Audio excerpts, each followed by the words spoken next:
4 years of high school was a time full of surprises and challenges. There were instances when I was grateful beyond expectations, and also when I just wanted time to stop.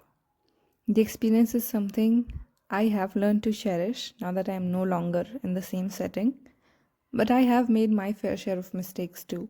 And here I want to share them with you because they have allowed me the space to grow, and I hope you enjoy listening to them as well.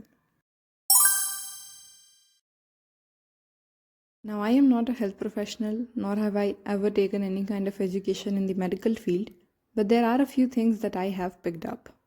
The first and foremost lesson would be effective stress management is crucial for your health, and your health is also a priority.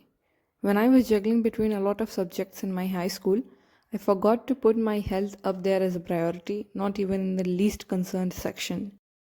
And the choice of not managing my health well did catch up to me in the 12th grade when I started suffering from shoulder pain. I spent roughly 10 months in pain only to realize that that pain was not something physically wrong with me. It was my stress that was being manifested in the form of my shoulder pain because it literally vanished after I was done with my finals. I did not prioritize my tasks as effectively as I should have. In a span of just 10 months, I had to tackle a lot of things. I was representing my school on almost every function, and I wanted to participate on all the programs as well.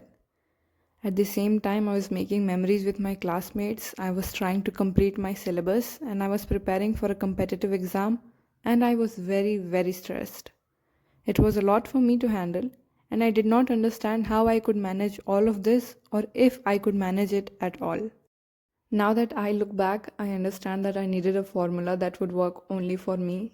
My friends were different and they were prioritizing their studies and friend circle according to what felt right to them. I should have done what felt right to me instead of just giving into the peer pressure. What I do want to add here is that none of my friends dragged me away from studying, like, do not study now, hang out with us. It was my choice. I am the only one responsible here. But I feel like I could have done better instead of thinking to myself that, oh, I am missing out, it is the last year of my school. That was the kind of pressure I felt. Although I am not proud to admit this, but I was resistant to change. What happened was that my grades were dropping significantly in my 12th grade, which I noticed especially in my pre boards. The first reason for that was my backlog. I was unable to complete my syllabus. Second for that was my overconfidence because I had managed to be a very good student academically so far, so why not? It was just another class for me as well. Now, what I did not understand at that time was that a change was long due. I needed a different approach to my academics than what I had been applying so far. But then again, I would not be here sharing with you if I had not learned that the hard way.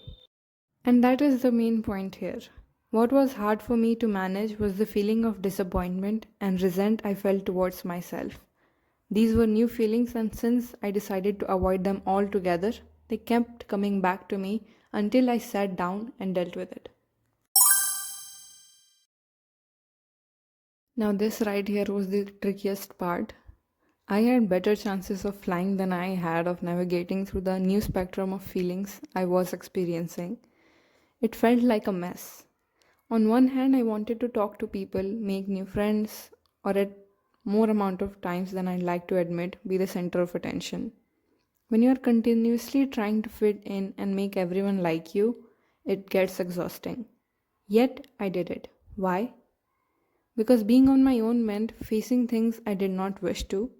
If I did not have people to talk to, I would have been on my own, forced to face the fact that my presence or absence did not make much of a difference to them.